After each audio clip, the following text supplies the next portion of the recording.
Halo teman-teman, gimana liburannya? Apa kabar? Kami akan membahas kasus dari bab 9, yaitu tentang analisis laporan keuangan internasional. Kini kita akan membahas kasus 91. Kasus 91 ini tentang sistem cadangan ala Swedia. Di Swedia, laporan keuangannya ada sistem yang tidak terdapat di negara-negara lain, yaitu sistem cadangan khusus. Menurut Undang-Undang Perpajakan di Swedia, mengizinkan perusahaan di Swedia untuk menyisihkan cadangan khusus. Perusahaan dapat mengalokasikan cadangan ini dan mempertahankan keuntungan perusahaan dalam neraca tanpa dikenai pajak. Apabila perusahaan mengalami kerugian, maka cadangan ini dapat digunakan untuk menutup kerugian tersebut. Selain itu, cadangan khusus ini dapat dikenai pajak pada saat pembubaran perusahaan. Cadangan ini hanya diberi batas waktu 6 tahun. Artinya, setelah 6 tahun, pajak atas cadangan ini harus dibayarkan. Nilai dari cadangan ini maksimal 25% dari laba akuntansi. Ada beberapa efek yang disebabkan oleh sistem cadangan ini. Salah satunya adalah terjadi pada rasio keuangan. Karena pengakuan dan pengungkapan sistem ini, maka rasio keuangan yang dihasilkan menjadi lebih besar.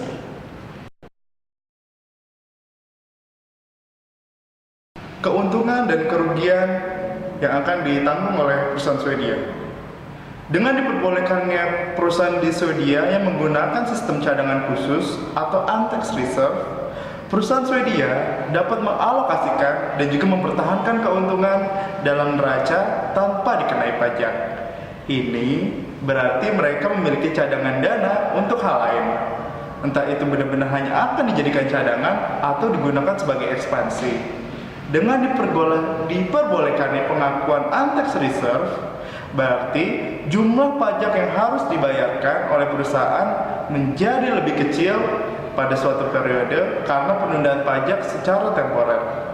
Namun, demikian untaxed reserve dapat dikenai pajak pada saat pembubaran perusahaan. Apabila perusahaan mengalami kerugian, maka untaxed reserve dapat digunakan untuk menutup kerugian tersebut. Jadi kesimpulannya, sistem cadangan khusus khas Swedia ini mewajibkan perusahaan yang ada di Swedia untuk memenuhi kewajiban pajaknya atas untaxed reserve setelah 6 tahun. Artinya dalam konteks ini, dalam kondisi apapun perusahaan harus bisa membayarkan pajak tersebut meskipun perusahaan pada periode itu mengalami kerugian. Jadi, meskipun secara sekilas sistem cadangan khusus Swedia ini memiliki kekurangan, yaitu berupa pengurangan jumlah pajak yang dibayarkan. Tetapi, secara temporer, namun dengan sistem ini banyak yang bisa didapat, yaitu diantaranya satu, perusahaan dapat melakukan ekspansi yang diharapkan dapat mengurangi tingkat pengangguran. Yang kedua, upaya pembangunan tidak hanya dilakukan oleh pemerintah, namun juga pihak swasta. Dan yang terakhir, diharapkan dapat mengalirkan pasar modal Swedia. Dalam pengambilan keputusan investasi, umumnya investor akan melihat rasio keuangan perusahaan. Dengan sistem ini, rasio keuangan perusahaan menjadi lebih besar dibandingkan dengan tidak menggunakan sistem ini.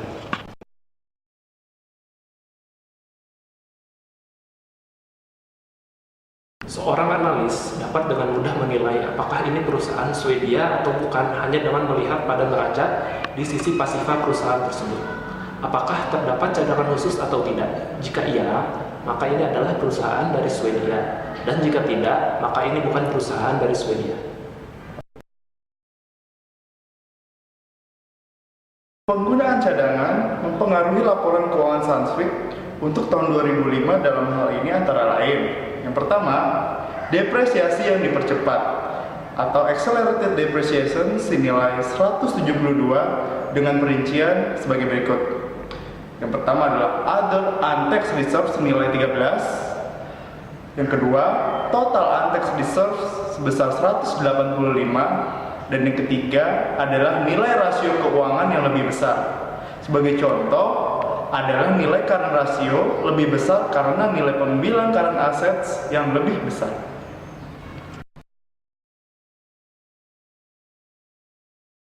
Ya teman-teman semua, ini adalah catatan akuntansi peruntukan untuk 2005. Nah, di situ dilihat ada depresiasi dipercepat sebesar 172 juta. Kemudian untuk perubahan dalam cadangan alokasi pajak itu tidak ada. Kemudian untuk perubahan dalam pendapatan sebelum pajak lainnya itu sebesar 13 juta. Lalu total semuanya adalah 185 juta.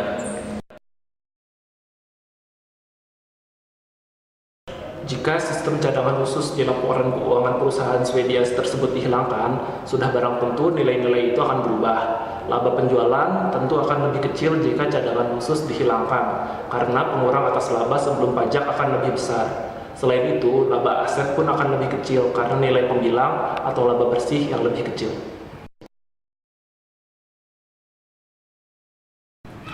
Pada kasus 92, terdapat laporan keuangan dari perusahaan Jerman, Continental AG, dan perusahaan Amerika Serikat, Goodyear Tire and Rubber Company. Terdapat perbedaan utama antara standar akuntansi Jerman dan standar akuntansi Amerika Serikat.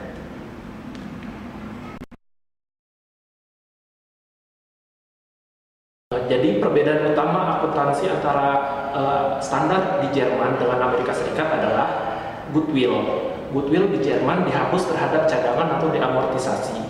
Hukum dagang menentukan 4 tahun. Kebanyakan perusahaan mengamortisasi selama 15 tahun untuk tujuan perpajakan. Sedangkan di Amerika Serikat, goodwill dikapitalisasi dan diamortisasi, serta dikenakan uji penurunan nilai. Kemudian untuk sewa jangka panjang,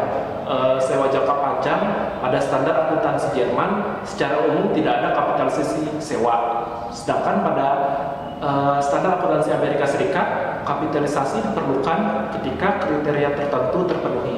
Jadi pada laporan keuangan perusahaan di Jerman bisa jadi aktivanya lebih kecil daripada laporan keuangan di Amerika Serikat. Kemudian untuk depresiasi di Jerman tingkat yang tertinggi diperbolehkan untuk tujuan perpajakan. Sedangkan di Amerika Serikat secara umum menggunakan metode garis lurus selama masa perkiraan penggunaan. Jadi pendapatan di perusahaan Jerman, laba di perusahaan Jerman bisa lebih kecil daripada perusahaan Amerika Serikat. Kemudian untuk persediaan, biaya harus mencerminkan arus fisik dari barang. Yang umum terjadi adalah average costing. Sedangkan secara umum di Amerika Serikat metode LIFO yang digunakan untuk keperluan perpajakan. Maka laba di perusahaan Amerika untuk depresiasi ini bisa lebih kecil karena perusahaan Amerika menggunakan LIFO. Kemudian untuk cadangan, penggunaan cadangan rahasia untuk meratakan laba biasa terjadi. Sedangkan penggunaan cadangan rahasia untuk meratakan laba tidak diperbolehkan di Amerika Serikat. Sehingga kecenderungan perusahaan di Jerman bisa jadi. Ya, berakhirlah sudah video singkat dari kami yang menjelaskan kelas 9. Semoga si video ini bermanfaat bagi teman-teman semua. Atas perhatian teman-teman semua kami ucapkan terima kasih. Salam semuanya.